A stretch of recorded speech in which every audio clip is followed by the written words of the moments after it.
जय श्री राधे कृष्णा दोस्तों, आप सभी भक्तों को देव उठानी एकादशी व्रत की ढेर सारी शुभकामनाएं। आप सभी के जीवन में भगवान विष्णु माता लक्ष्मी की कृपा से आप सभी को सभी प्रकार के सुख और समृद्धि की प्राप्ति हो।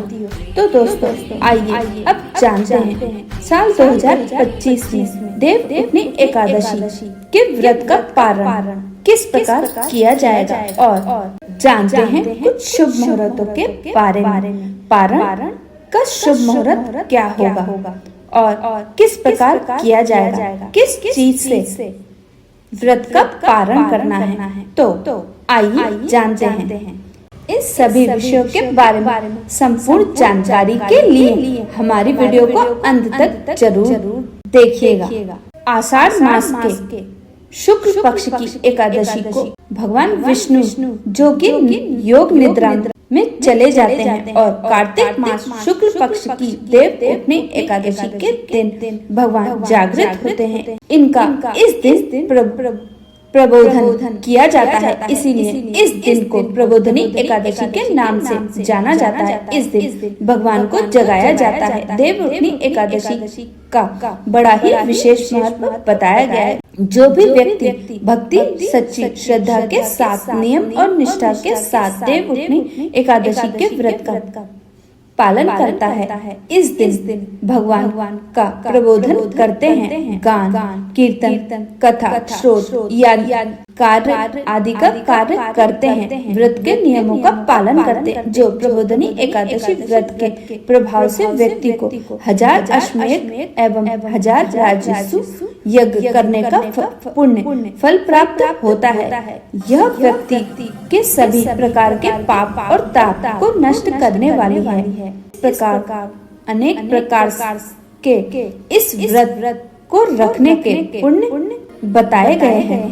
देव उठनी एकादशी व्रत के शुभ मुहूर्त के बारे में सबसे पहले जान लेते हैं। सनातन पंचांग के अनुसार एकादशी तिथि प्रारंभ हो रही है 1 नवंबर 2025 शनिवार सुबह 9:14 और एकादशी तिथि जो कि समाप्ति है वह 2 नवंबर 2025 दिन रविवार सुबह 7:33 पे एकादशी तिथि की समाप्ति है। और वाराणसी पंचांग के अनुसार एकादशी तिथि प्रारंभ 1 नवंबर 2025 दिन शनिवार सुबह 4:03 पर और एकादशी तिथि जो कि समाप्ति है 2 नवंबर यानी कि 2 नवंबर सुबह 2:56 पर एकादशी तिथि की समाप्ति है। सनातन पंचांग के अनुसार इस बार स्मार्ट के लिए गृहस्थ के लिए 1 नवंबर 2025 दिन शनिवार को व्रत बतलाया गया है। वहीं पर वैष्णव के लिए जो कि 2 नवंबर 2025 दिन रविवार के दिन बतलाया गया है। वहीं पर वाराणसी पंचांग के अनुसार 1 नवंबर को ही गृहस्थ हो या वैष्णव हो सभी के लिए 1 नवंबर को व्रत बतलाया गया है। जो कि आप इस भी पंचांग को मानने वाले हैं उसके अनुसार आप व्रत धारण कर सकते हैं। अब जानते हैं व्रत के पारण के बारे में। व्रत का पारण जो कि हरिवासर समाप्त होने के बाद और द्वादशी तिथि में ही व्रत का पारण किया जाना चाहिए। सनातन पंचांग के अनुसार द्वादशी तिथि का प्रारंभ जो कि 2 नवंबर 2025 रविवार की सुबह 7:34 पर है और द्वादशी तिथि की समाप्ति 3 नवंबर 2025 सोमवार की सुबह 5:08 पे द्वादशी तिथि की समाप्ति है। वहीं पे वाराणसी पंचांग के अनुसार द्वादशी तिथि की शुरुआत 2 नवंबर की सुबह 2:57 पर और तिथि की समाप्ति 2 नवंबर रात्रि 1:26 पर है। तो जो भी सनातन पंचांग के अनुसार 1 नवंबर को अगर आप व्रत धारण करते हैं तो 2 नवंबर को व्रत का पारण दोपहर 1:11 से दोपहर 3:23 तक व्रत का पारण किया जाएगा। वहाँ पर अगर आप वाराणसी पंचांग के अनुसार 1 नवंबर को व्रत धारण करते हैं तो व्रत का पारण 2 नवंबर की सुबह 6:23 से सुबह 8:31 पर व्रत का पारण किया जाएगा। वहीं पर सनातन पंचांग के अनुसार वैष्णव के लिए जो कि 2 नवंबर को व्रत बतलाया गया है, अगर आप सनातन पंचांग के अनुसार 2 नवंबर को व्रत धारण करते हैं तो व्रत का पारण 3 नवंबर को सुबह 5:15 से लेकर सुबह 6:05 तक व्रत का पारण किया जाए। लेकिन आप वाराणसी पंचांग के अनुसार व्रत को मानने वाले हैं तो सभी वैष्णव को या सामर्थ्य को 1 नवंबर को ही व्रत धारण करें तो बड़ा ही उत्तम होगा। 1 और 2 नवंबर को ब्रह्म मुहूर्त का समय जो कि सुबह 4:50 से सुबह 5:41 तक होगा। देव उठनी एकादशी व्रत का पारण जो कि बेल्व दलेन व तुलसी दलेन पारणम यानी कि बेल पत्र से या तुलसी दल से आप व्रत का पारण करें। यह संभव न हो पाए तो आप जल या फल से व्रत का पारण करें।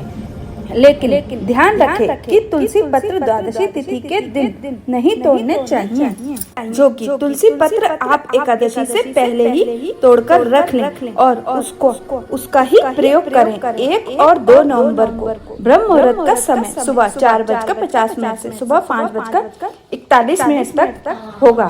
प्रातः काल पूजा का शुभ मुहूर्त सुबह 5:15 से सुबह 6:33 तक होगा। शाम को पूजा का शुभ मुहूर्त शाम 5:36 से शाम 6:54 तक होगा। 1 नवंबर को रवि योग बन रहा है जो कि सुबह 6:33 से शाम 6:20 तक होगा और 2 नवंबर को जो कि त्रिपुष्कर योग बन रहा है जो सुबह 7:31 से शाम 5:03 तक होगा। वहीं पर इस समय सर्वार्थ सिद्धि योग भी बन रहा है 2 नवंबर को जो कि शाम 5:03 से अगले दिन सुबह 6:34 तक होगा।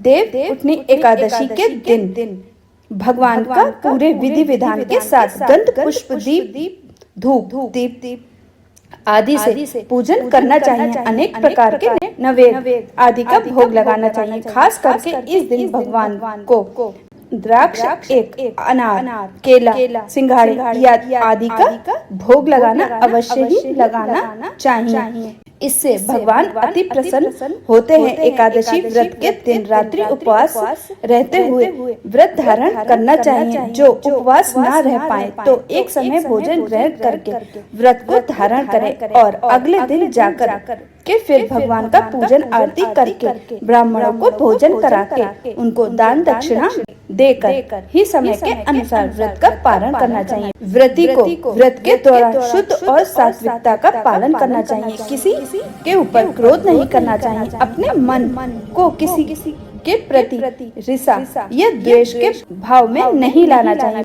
पूर्ण निष्ठा भक्ति भाव के साथ इस दौरान ओम नमो भगवते वासुदेवाय श्री कृष्ण गोविंद हरे मुरारी श्री आदि मंत्रों का जाप अवश्य करना चाहिए। श्री सूक्त पुरुष वक्त आदि का पाठ का श्रवण करना चाहिए। विष्णु सहस्त्र नाम आदि का पठन अवश्य करना चाहिए। यह संभव न हो पाए तो भगवान का भजन कीर्तन गायन वादन जो भी आपसे बन सके वह अवश्य करना चाहिए और भगवान को प्रबोधन करना चाहिए। इससे भगवान विष्णु अपने भक्तों के सभी प्रकार के पाप नष्ट कर देते हैं। इस प्रकार से भगवान से हजारों राजसव यज्ञ का पुण्य फल प्राप्त होता है और अश्वमेध यज्ञ करने का फल भी प्राप्त होता है। तो दोस्तों हमें आशा है कि हमारी यह जानकारी आपको अवश्य पसंद आई होगी। अगर हमारी दी हुई जानकारी आपको जरा भी पसंद आई हो तो हमारे चैनल को सब्सक्राइब करना ना भूलें। मिलते हैं दोस्तों इसी तरह की एक और नई जानकारी के साथ। तब तक के लिए जय श्री राधे कृष्णा।